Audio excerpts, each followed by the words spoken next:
This is the Zac Anesbury Show. Welcome. Today's podcast clip comes from an interview with Professor Sharyn Rundle-Thiele from Social Marketing at Griffith University.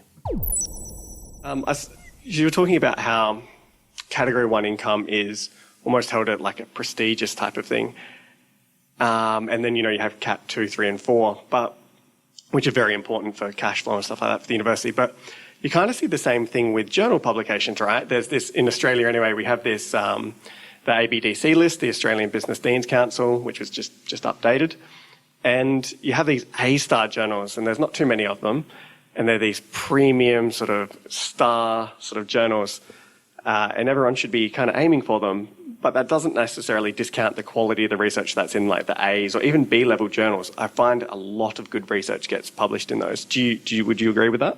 I've long held a view that many journals are equal, and we spend an incredible amount of time and resource trying to construct elite tables that demonstrate which journal's better than some other journal, and sometimes the process behind that's very political.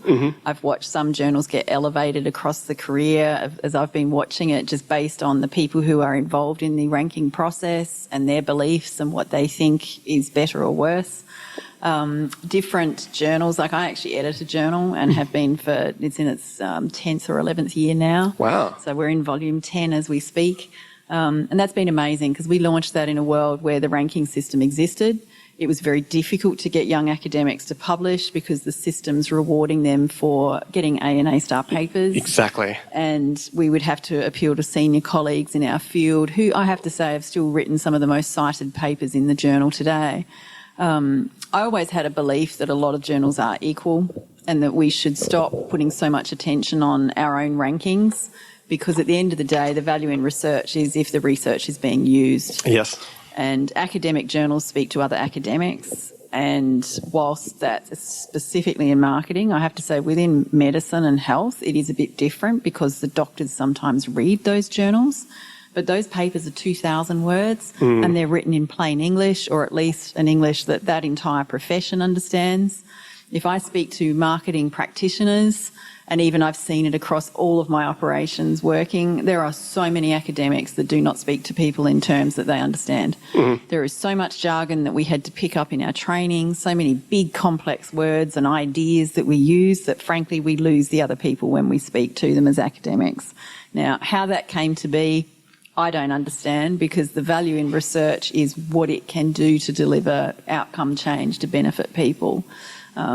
Is our research really making a difference if we're just talking to 3 other academics or no other academics or 100 other academics? So I think we have to be very critical of this entire system that we've been placed within.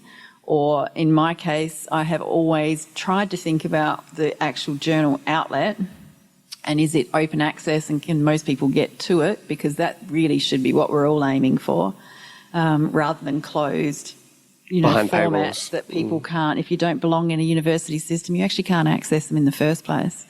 And a ResearchGate like Word document that's not formatted doesn't look anywhere near as pretty as the real thing. So, or credible, which is a big selling point of it. Yeah. So for me, I'd have the career advice, and I know senior management is strong on this, but when I served as ANZMAC president, I have never changed my view that we should always think about our own careers and what's good for us too.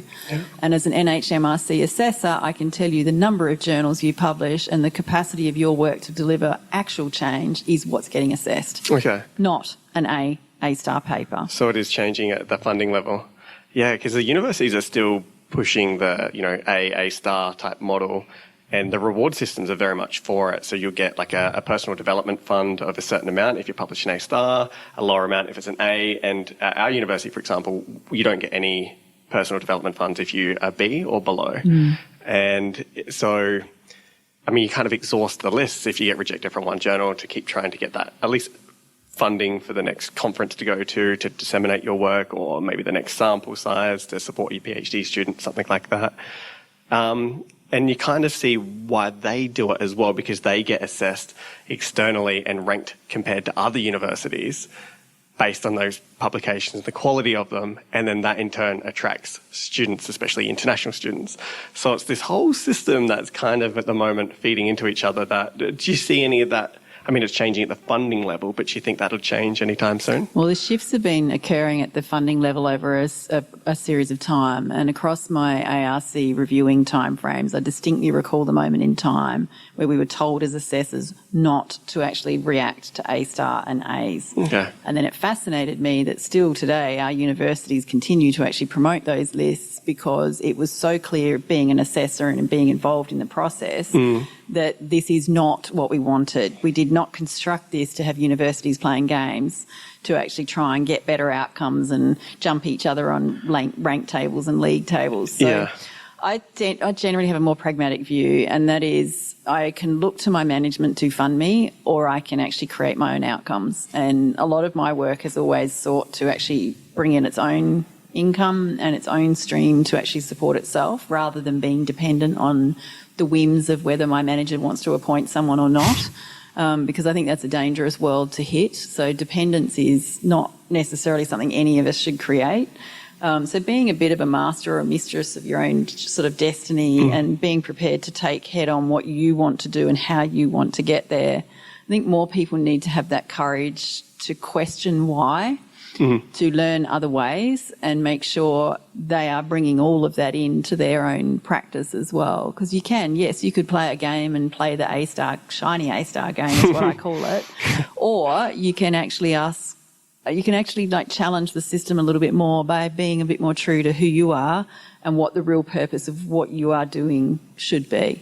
Yeah. And for me, dissemination is really important because it gives credibility to the work.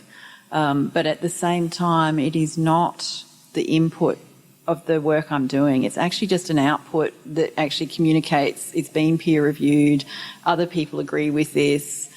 And again, sometimes my work's not even communicated through that forum. It's gone direct to client because it's quite commercial and sensitive and it's not seen anywhere. But it's had a huge measurable impact. And, some of these things I think are possibly the things we should be prouder of. Yeah, more difficult to measure, I suppose. And universities want to play that, or they whether they want to or not, they do play that game.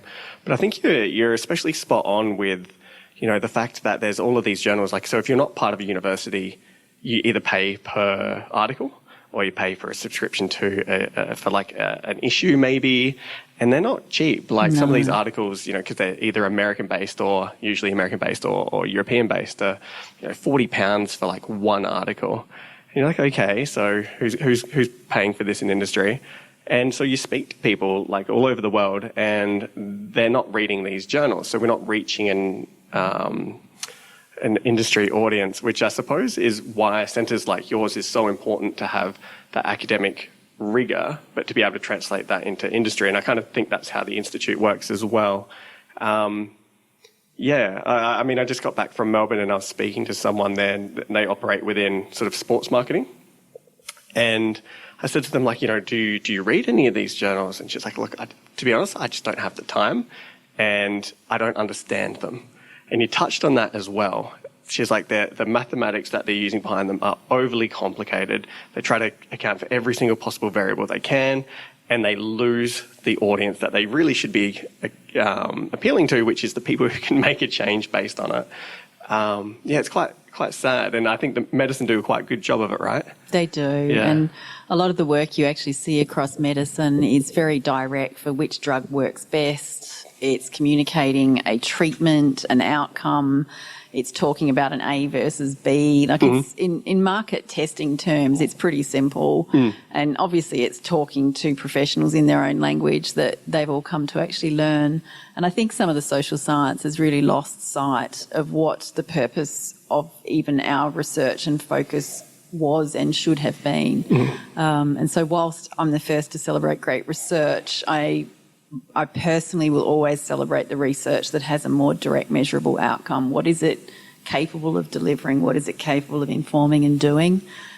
We do need ivory tower, blue sky thinking to create the what's next, but I think that maybe should be 10% of the effort. not a lot of papers and work that goes into things that aren't influencing any outcome anywhere at all. So that's just my personal view. Yeah, no, I completely agree with you as well. Hey guys, it's Zac Anesbury here with just a couple of quick reminders. If you've enjoyed today's podcast, then make sure you subscribe so you never miss an episode. There are plenty more interviews to come with some of the world's leading marketing academics and practitioners. You do not want to miss these. In the meantime, if you're looking for another way to connect, then follow me on Twitter at Zac Anesbury.